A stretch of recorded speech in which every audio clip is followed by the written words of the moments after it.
السلام علیکم ورحمۃ اللہ وبرکاتہ۔ تو وحی کے مراتب اور وحی اور کشف میں فرق یہ آپ کے سامنے رکھنا چاہتا ہوں۔ تو پہلے یہ بات ہو رہی تھی کہ آدمی کو علم 3 چیزوں کے ذریعے سے حاصل ہوتا ہے۔ نمبر 1 حواس خمسہ سے آدمی چکھنے کے ساتھ یہ معلوم کر لیتا ہے یہ چیز میٹھی ہے یا کڑوی، اور چھونے کے ساتھ یہ چیز معلوم کر لیتا ہے کہ یہ نرم ہے یا سخت، اور اسی طرح آدمی دیکھنے سے معلوم کر لیتا ہے، سونگھنے سے معلوم کر لیتا ہے۔ اور دوسری قسم عقل ہے۔ عقل کا کیا مطلب؟ علم عقل سے بھی حاصل ہوتا ہے۔ آدمی کے سامنے بچہ ہے، آدمی حساب لگائے گا اس کے والدین تو ہیں تب بھی تو ہے۔ آدمی کو میٹھا پانی دیا گیا ہے تو آدمی حساب لگا لے گا کہ اس میں چینی ڈالی ہوئی ہے، یہ عقل بتا رہی ہے۔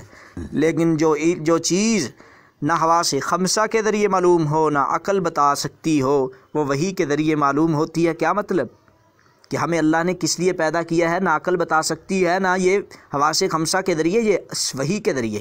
اور ہم کو جو اللہ نے کس لیے پیدا کیا ہے، ہم نے زندگی کیسے گزارنی ہے، نہ عقل بتا سکتی ہے نہ حواس بتلا سکتے ہیں۔ تو یہ علم جو ہے وحی کا کہ ہم نے زندگی کیسے گزارنی ہے، یہ اس کو کہتے ہیں علم حاصل کرنا، اور یہ علم حاصل صرف وحی کے ذریعے ہی ہوتا ہے۔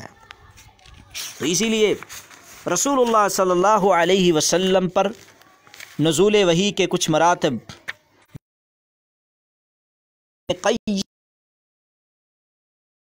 کیونکہ ان پر ایمان لانا ضروری ہے، اسی لیے تو امام بخاری رحمہ اللہ تعالی نے صحیح البخاری کی ابتدا کتاب بدیع الوحی سے کی ہے۔ وہی کتاب الوحی سے کتاب کا آغاز کرنے کا مقصد ان کا یہ ہے، کوئی یہ نہ سمجھے کہ یہ کتاب اپنی طرف سے لکھی گئی ہے۔ امام بخاری کا مقصد یہ ہے کہ اس کتاب میں جتنی بھی حدیث آئیں گی وہ وحی ہی کا حصہ ہوں گی، یا وحی سے متعلقہ ہوں گی، وہ وحی سے ہی ریلیٹڈ ہوں گی۔ تو علامہ ابن قیم رحمہ اللہ تعالی نے وحی کے 7 مرتبے بیان کیے ہیں۔ اگر بخاری صحیح البخاری کتاب الوحی سے بھی ہم اندازہ لگائیں تو ان مراتب کے دلائل صحیح البخاری پہلی جلد سے آپ کو مل سکتے ہیں۔ تو سب سے پہلے وحی کی پہلی قسم سچے خواب، کیونکہ وحی کی ابتدا سچے خوابوں سے ہوئی ہے۔ اور وحی کی دوسری قسم ہے فرشتے دکھائی دیے بغیر ہی کوئی چیز دل میں ڈال دی جاتی ہے۔ اور وحی کی تیسری قسم ہے فرشتے کا انسانی شکل میں نبی کریم صلی اللہ علیہ وسلم پر وحی لانا، جس طرح کہ سیدنا جبرائیل علیہ السلام ایک دفعہ امام کائنات جناب محمد رسول اللہ صلی اللہ علیہ وسلم، صحیح البخاری اور مسلم کی روایت ہے، آقا علیہ السلام بیٹھے ہوئے ہیں، جبریل علیہ السلام آئے اور آ کے سوال کرنے لگے، مل ایمان ان تؤمن باللہ وملائکتہ وکتبہ ورسلہ وتؤمن بالقدر خیرہ وشرہ، صدقت، آپ نے سچ کہا۔ پھر سوال کیا، مل احسان ان تعبد اللہ کأنک تراہ فإن لم تکن تراہ فإنہ یراک۔ پھر سوال کیا، متی الساعہ؟ آقا علیہ السلام نے فرمایا، مل مسئول عالم من السائل، جس سے سوال کیا گیا ہے اس سے زیادہ سوال کرنے والا جانتا ہے۔ تو آقا علیہ السلام نے سوالوں کے جواب دیے تو صحابہ سے کہا، پتہ ہے آپ کو یہ کون تھے؟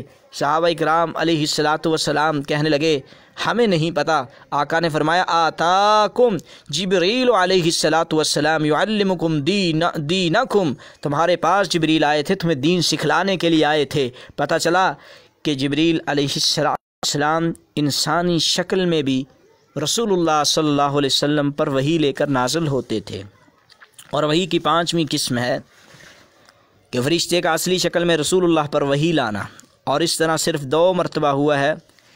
وَلَقَدْ رَآهُ نَزْلَةً أُخْرَى عِنْدَ سِدْرَةِ الْمُنْتَهَى، جس طرح کہ اللہ رب العزت نے قرآن مجید میں رسول اللہ صلی اللہ علیہ وسلم نے جو دیکھا تھا جبریل کو دوسری مرتبہ اصلی شکل میں، اس کا تذکرہ کر دیا ہے، اور یہ 2 مرتبہ ہی رسول اللہ صلی اللہ علیہ وسلم نے دیکھا ہے۔ اور 6ٹھی قسم وحی کے اللہ سے براہ راست ہم کلام ہونا، جیسے معراج کی رات، سبحان الذی اسری بعبدہ لیلا من المسجد الحرام الی المسجد الاقصی الذی بارکنا حولہ لنریہ من آیاتنا، اس سے معراج کا واقعہ ثابت ہوتا ہے۔ تو اللہ تعالیٰ سے نبی علیہ الصلاۃ والسلام براہ راست ہم کلام ہوئے ہیں معراج کی رات میں، اور 50 نمازوں کا تحفہ بھی براہ راست ہی ملا ہے، اور وہی کی 7ویں قسم فرشتے کے واسطے کے بغیر براہ راست اللہ سے پس پردہ ہم کلام ہونا، جس طرح اللہ تعالیٰ نے حضرت موسیٰ علیہ الصلاۃ والسلام سے باتیں کی تھیں۔ اور یہ بات بھی یاد رکھ لیں، بعض لوگوں نے 8ویں مرتبے کا بھی اضافہ کیا ہے کہ اللہ سے براہ راست بغیر حجاب کی باتیں کرنا، لیکن اس میں سلف سے خلف تک اختلاف چلا آ رہا ہے۔ تو یہ تمام جو قسمیں ہیں علامہ ابن قیم رحمہ اللہ تعالی نے زاد المعاد جو کہ خلاصہ ہے اس میں بیان کر دی ہے۔ اور یہ بات بھی میں کہنا چاہتا ہوں، وحی اور کشف میں کیا فرق ہے؟ وحی اللہ کے نبیوں پہ نازل ہوتی ہے، اور کشف یہ بھی کوئی نہ کوئی چیز، جس طرح وحی کے ذریعے کوئی نہ کوئی چیز غیر نبی کے سامنے کوئی چیز ظاہر کر دی جاتی ہے الہام کے ذریعے، یا اس کا تعلق کسی بھی دل کے ذریعے کوئی بات القاء کی جائے تو اس کو کشف کہتے ہیں۔ اور الہام اور کشف ان میں کیا فرق ہے؟ اللہ اکبر! وحی صرف اور صرف نبیوں کی طرف ہوتی ہے، اور اگرچہ وحی کا لفظ مکھی کی طرف بھی بولا گیا ہے، کشف و الہام اس کا تعلق یہ اولیاء اللہ کے ساتھ ہے، جس طرح مجدد الافسانی نے کشف اور الہام میں یہ فرق بیان کیا ہے کہ کشف کا تعلق حسیات سے ہے، یعنی اس میں کوئی چیز یا واقعہ آنکھوں سے نظر آ جاتا ہے، اور الہام کا تعلق وجدانیات سے ہے، یعنی اس میں کوئی چیز نظر نہیں آتی بلکہ دل میں ہی کوئی بات القاء کر دی جاتی ہے۔ جی علامہ انور شاہ کاشمیری فیض الباری کی پہلی جلد اور صفحہ 19 پہ یہ بات کی گئی ہے۔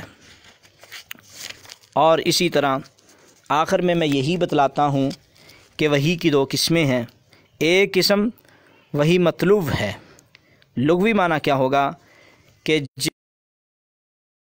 جاتی ہے، اس سے مراد جس میں الفاظ اور معنی دونوں اللہ کی طرف سے ہوتے ہیں، اور اس میں کسی قسم کا تغیر نہیں جائز۔ یہ قرآن کریم کی صورت میں ہمارے پاس موجود ہے۔ قرآن مجید کو وحی مطلوب کہتے ہیں کہ جس کی تلاوت کرنا عبادت ہے، اور وحی غیر مطلوب وہ وحی جس کے معنی اللہ کی طرف سے ہوں اور الفاظ رسول اللہ کے ہوں، اور یہ صحیح حدیث کی صورت میں ہمارے پاس موجود ہے، جس طرح کہ نبی کریم صلی اللہ علیہ وسلم نے فرمایا اوتیت القرآن ومثلہ معہ، مجھے قرآن بھی دیا گیا اور اس کے ساتھ اس جیسی ہم مثل چیز حدیث بھی دی گئی ہے۔ تو جس طرح وحی مطلوب من جانب باللہ ہے، اس پر عمل کرنا ضروری ہے، اس طرح وحی غیر مطلوب بھی اللہ کی طرف سے ہے، اس پر بھی عمل کرنا ضروری ہے۔ تو اللہ ہمیں وحی کو سمجھتے ہوئے قرآن اور حدیثوں پہ عمل کی توفیق عطا فرمائے۔